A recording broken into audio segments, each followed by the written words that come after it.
Yuk ngobrol sehat bareng saya, Dokter Puah, agar hidup kita lebih sehat, lebih semangat, dan bermanfaat. Ngobrol kita kali ini menjawab pertanyaan daripada para bunda yang sedang persiapan mau hamil ataupun sudah hamil, itu seringkali bertanya kepada saya, "Dokter, bagaimana caranya supaya anak saya ini nanti pintar?" Nah, ya, tidak ada satupun pasangan ya sebagai orang tua itu yang berharap, ya biarin aja anakku mau pinter, mau bodoh, mau nakal, mau apa enggak ya. Semua pasti berharap kepengen punya anak yang pintar ya, yang cerdas. Baik itu secara intelijensi maupun emosional, itu kita berharap tentunya anak kita itu menjadi anak yang baik ya. Selalu doa tulus sejak di dalam kandungan kan setiap orang tua pasti memanjatkan doa, bukan berdoa untuk anaknya laki atau perempuan kan, tapi berdoa agar anak saya nanti menjadi anak yang apa? Yang pandai, yang sehat, ya. Kalau laki-laki kita berharap dia menjadi anak yang soleh, kalau anak perempuan menjadi anak yang solehah, yang berbakti kepada orang tua, yang berguna bagi bangsa dan negara, dan banyak sekali doa-doa baik. Nah, khusus untuk ngobrol kita kali ini, kita batasi mengenai bagaimana tips dan triknya supaya kita punya anak yang pintar. Nah, para sahabat sehat, kita tahu bahwa sejak dari kandungan, jadi sejak terjadinya pembuahan, sel telur dibuahi oleh sel sperma menjadi calon janin ya, menjadi embrio, itulah kehidupan sudah mulai. Ya, tidak dikatakan bahwa oh nunggu sampai 3 bulan atau sejak detak jantung bayinya terdengar, bukan. Tapi sejak terjadinya pembuahan itu kehidupan sudah mulai dan disinilah periode emas itu sudah mulai. Para bunda tentu pernah mendengar ya, apa itu yang disebut sebagai 1000 HPK, 1000 hari pertama kehidupan. Nah, itu di dalam tayangan channel YouTube saya yang lalu ya, di dalam Puas Channel pernah saya bahas khusus mengenai 1000 HPK. Nah, ini sedikit saya ulangi bahwa dalam 1000 HPK itu terdiri dari 270 hari pertama itu sejak pembuahan sampai dengan bayi lahir kan ya. Bayi lahir kan 9 bulan ya. Kalau orang Jawa mengatakan 9 bulan 10 hari, 40 minggu ya. Jadi 270 atau sampai dengan 280 hari. Nah, sisanya yang 730 hari itu adalah 2 tahun pertama, sejak bayi lahir sampai dia berumur 2 tahun. Jadi dikatakan bahwa golden period, periode emas, yaitu sejak pembuahan sampai dengan bayi umur 2 tahun. Jadi para bunda, mohon maaf, saya sebagai warga negara mendukung saja program pemerintah.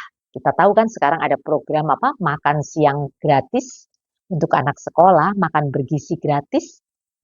Tapi, ini bunda harus ingat, kalau mohon maaf sekali lagi, sejak di kandungan sampai dengan 2 tahun periode emas ini, kekurangan nutrisi, menjadikan bayi yang stunting, menjadikan anak yang kurang gizi, walaupun nanti saat dia sekolah diberi makanan bergizi tiap siang, itu sudah terlambat.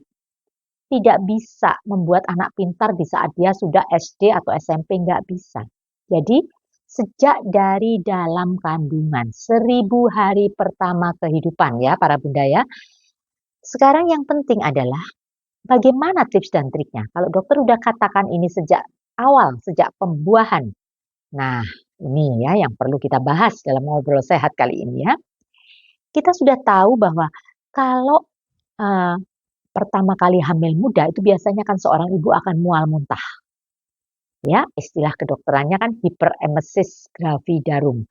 Saya bahas dalam tayangan yang lalu, apa sih bedanya sakit MAH, morning sickness, dan juga hiperemesis. Selalu saya tekankan kepada para bunda yang mengalami mual muntah ataupun hiperemesis, jangan menyerah, harus semangat.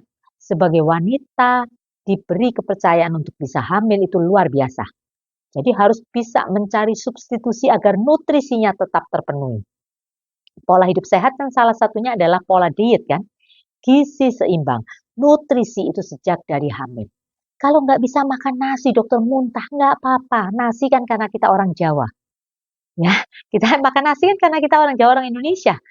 Kalau di belahan dunia yang lain kan nggak mengenal nasi, mungkin makan roti atau kue-kue atau mie. Ya, prinsipnya harus gizi seimbang, karbohidrat dapat, protein dapat, lemak dapat, vitamin, mineral, mikronutrien. Jadi sekali lagi, nutrisi sejak dari saat kita hamil.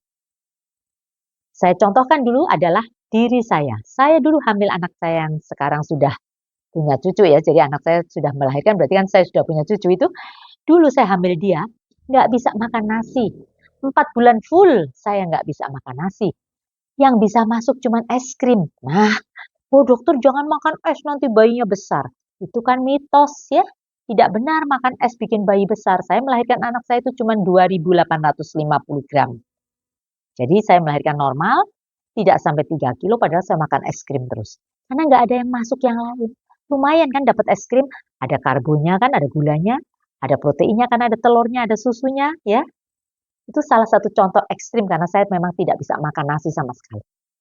Jadi sekali lagi para bunda, nutrisi itu yang paling penting sejak dari dalam kandungan, sejak terbuai, kehidupan mulai, itulah yang penting.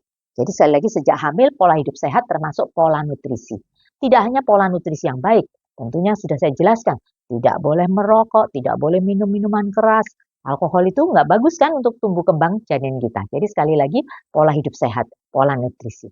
Nah setelah bayi itu lahir, sudah saya katakan berkali-kali, makanan yang paling bagus apa? ASI, air susu ibu. Itu yang paling bagus, nggak ada yang udah mau susu formula harga ratusan ribu tidak bisa mengalahkan ASI. ASI paling bagus. 6 bulan pertama eksklusif, setelah 6 bulan MPASI pun itu. Para bunda harus pinter-pinter membuat variasi makanan. Nggak bisa anak cuma dikasih nasi sama kuah bakso sama kerupuk. Ya mohon maaf ini ya, saya suka kerupuk, tapi kalau bayi 6 bulan sudah mengenal cuma nasi, kuah bakso, micin, kerupuk, nggak bisa. Harus gizi seimbang. Sekali lagi, makanan paling bagus ASI, MPASI, gizi seimbangan. Nanti kita ngobrol sehat di lain kesempatan khusus bahas masalah MPASI ya, supaya lebih detail ya. Nah sekarang kalau sudah nutrisinya bagus, yang kedua, tips dan trik yang kedua agar anak kita pinter, cerdas itu adalah harus ada stimulasi otak sejak dini. Gimana dokter caranya?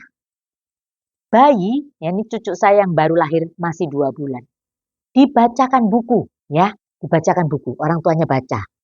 Ini beruang, oh ini burung bisa terbang. Nah ini stimulasi dini dibacakan buku. Ada buku terbuat dari bukan kertas begini tapi kayak semacam apa ya, kayak kain begitu ada gambar-gambarnya. Itu distimulasi. Itu cucu saya walaupun 2 bulan dia bisa melihat, memperhatikan. Nah, dia mendengar orang tuanya ngomong, diajak bicara. Gimana, Clea? Nih ya, burungnya terbang. Nah, ini bunganya bagus loh, bunganya warna-warni. Nah, ini stimulasi dini. Diajak bercakap-cakap. Kemudian juga bayi itu bisa didengarkan musik ya. Jangan dikasih musik yang jedang-jedung rock and roll atau musik dangdut, bukannya musik klasik, musik-musik lagu-lagu rohani boleh. Prinsipnya stimulasi sedini mungkin dan bisa diajak bermain sesuai dengan usianya. Kalau cucu saya yang sudah 6 tahun, wah bermainnya udah lari kemana-kemana ya, naik sepeda, udah berenang, itu beda. Tapi kalau yang masih 2 bulan pun bisa diajak bermain. Kita beri rangsangan suara. Ning, ning, ning, ning, ning. Nah ini dia cari tolah-toleh. Nah ini stimulasi otak secara dini. Diajak ngobrol, dikasih stimulasi, diajak bicara itu penting banget. Membaca buku cerita itu penting. Jadi dongeng sebelum tidur itu penting ya untuk stimulasi otak secara dini. Nah, para sahabat sehat yang tidak kalah pentingnya adalah apa? Lingkungan yang mendukung. Kalau orang tuanya mohon maaf tiap hari bertengkar, ibunya nangis sambil memberi air susu ibu, sambil menyusui bayinya sambil nangis, beda. Lingkungan itu sangat mendukung ya. Lingkungan yang kondusif, keluarga yang harmonis itu akan menciptakan apa? jiwa yang kuat, mental yang handal, otomatis kecerdasan pun akan bisa bagus. Ya, jadi itu tadi tips dan triknya. Tidak panjang dan lebar, cukup nutrisi, mulai dari kehamilan sampai dengan dia lahir, sampai dengan umur 2 tahun, stimulasi otak sejak dini, lingkungan yang mendukung. Dan yang penting satu hal saya pesan para bunda ya, jangan banding-bandingkan anak kita dengan anaknya orang lain. Oh itu loh, anaknya itu, ya mesti aja itu anaknya dokter Puah, ya jadi dokter anaknya. Bukan, nggak bisa, belum tentu. Ya, oh itu, tetangga saya itu, kan fasilitasnya lengkap, bisa main games, bisa main tablet, bukan seperti itu sekali lagi ya. Jadi kita sebagai orang tua bersyukur dengan anugerah Tuhan, dengan titipan Tuhan, anak itu istimewa. Setiap anak ada keistimewaannya masing-masing. Nggak boleh dibanding-bandingkan. Ya, jadi sekali lagi, anak istimewa, cerdas istimewa, bakat istimewa. Setiap anak pasti punya kelebihan, tapi juga harus ingat punya kekurangan. Jadi sekali lagi, kalau ingin punya anak yang pintar, sudah saya berikan tips dan triknya. Yang penting adalah 1000 hari pertama kehidupan. Salam sehat, kalau Anda rasa ini ada manfaatnya, silahkan share. Anda like, komen, boleh Anda share kepada siapapun yang memerlukan edukasi ini. Salam sehat, sampai jumpa di Ngobrol Sehat berikutnya.